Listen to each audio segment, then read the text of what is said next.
मेरी नानी के यहाँ बनता था, पूरा महल बनता था, सब चीजें गाय भैंस सब कुछ अलग अलग बहुत अच्छा बनता था। लगता था पूरा शहर बसा हुआ। वो मैंने एक्सपीरियंस किया हुआ है, बहुत सुंदर तरीके से बनाया जाता था। गोवर्धन पर्व आज यहाँ कई जगहों पर धूमधाम से मनाया गया। विभिन्न मंदिरों एवं प्रमुख स्थानों पर अन्नकूट का प्रसाद वितरण किया गया। पांडवकालीन ऐतिहासिक धार्मिक महत्व के पंचवटी मंदिर पचोबन में हजारों श्रद्धालुओं ने अन्नकूट का प्रसाद ग्रहण किया।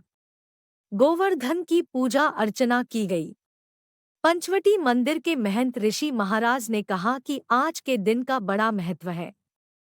आज से मौसम बदल रहा है, सर्दियों का आगमन हो रहा है।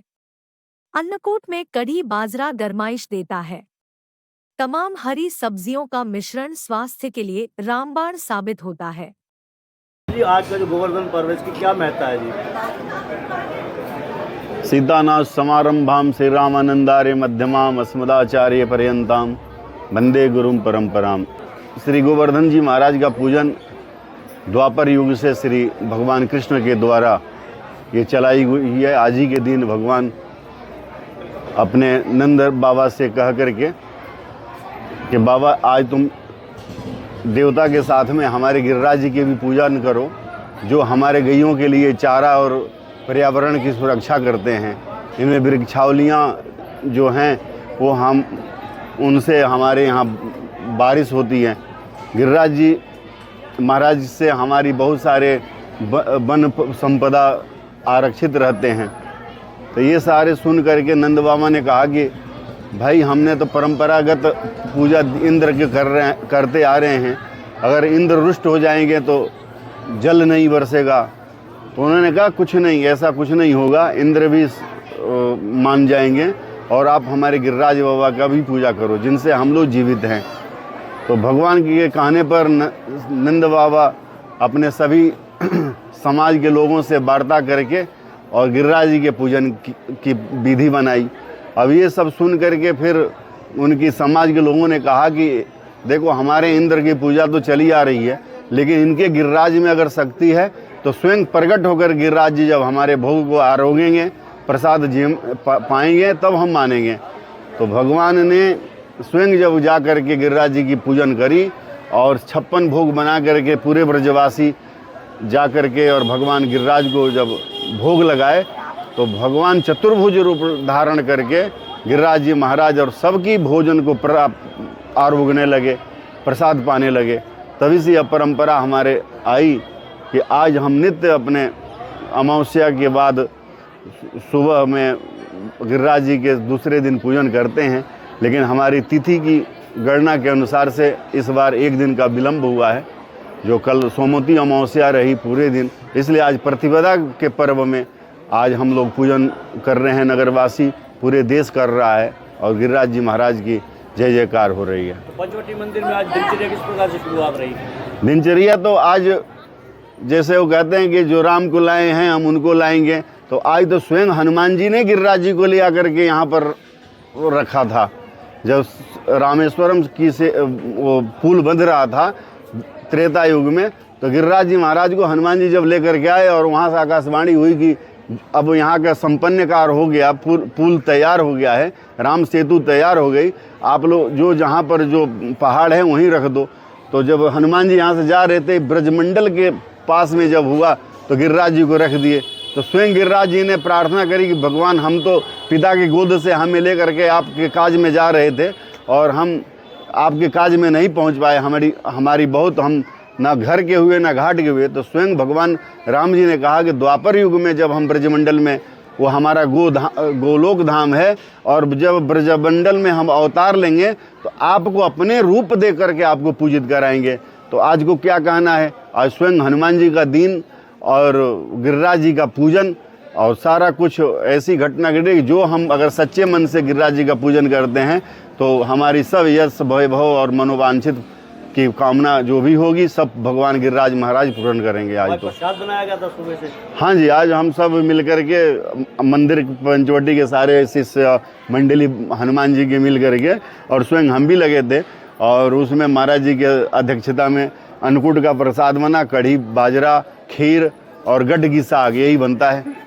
ऐसा माना जाता है कि जो अन्नकूट का जो प्रसाद है, ये मौसम बदलने के साथ साथ ये आज से शुरुआत हो जाती है मौसम की। जी जी हाँ, ये भी हमारी वैज्ञानिक प्रक्रिया से है।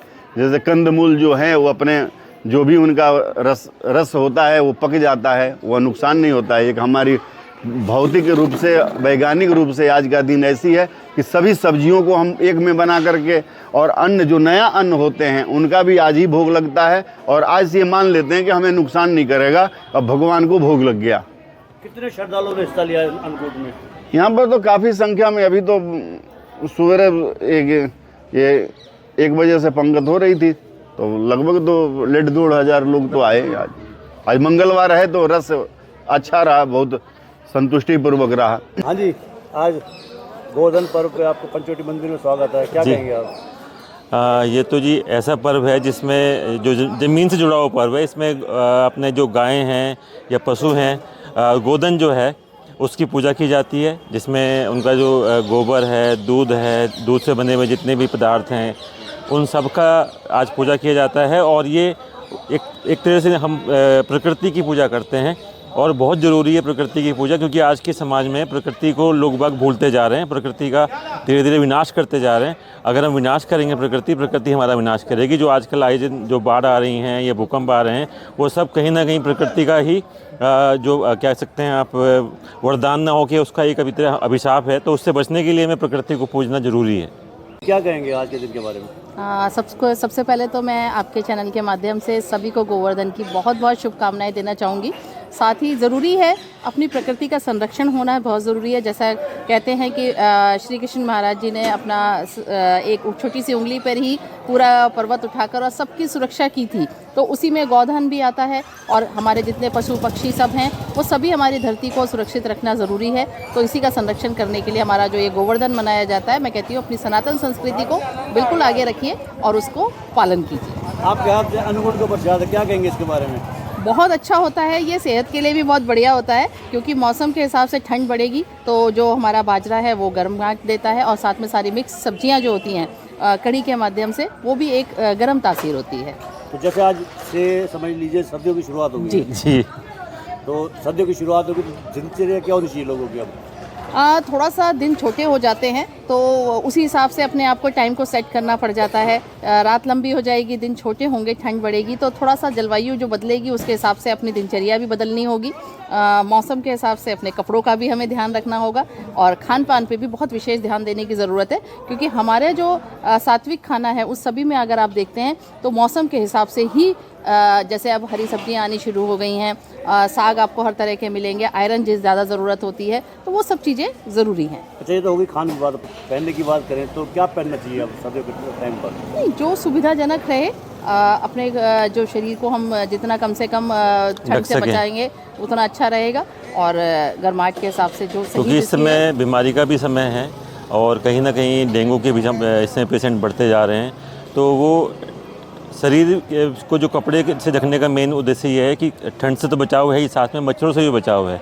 जितना हम अपने शरीर को ढकेंगे उतना ही हम मच्छरों से भी बचेंगे, जो मलेरिया है, डेंगू है, इस तरह की जो बीमारी है उससे भी बच पाएंगे। क्योंकि इस समय डेंगू का प्रकोप बहुत ज़्यादा होता है, और अगर किसी को डेंगू हो जाता है तो उसमें बड़ी समस्या आती है, उसको प्लेटलेट्स का है, और दूसरी जो समस्या है वो सामने। सावधानी रखना ज़्यादा ज़रूरी है। जो आप देख रहे हैं YouTube channel, Facebook page, Instagram और ट्विटर हैंडल, इसको आप लाइक फॉलो अवश्य करें, और कमेंट बॉक्स में जाकर एक प्रतिक्रिया अवश्य दें।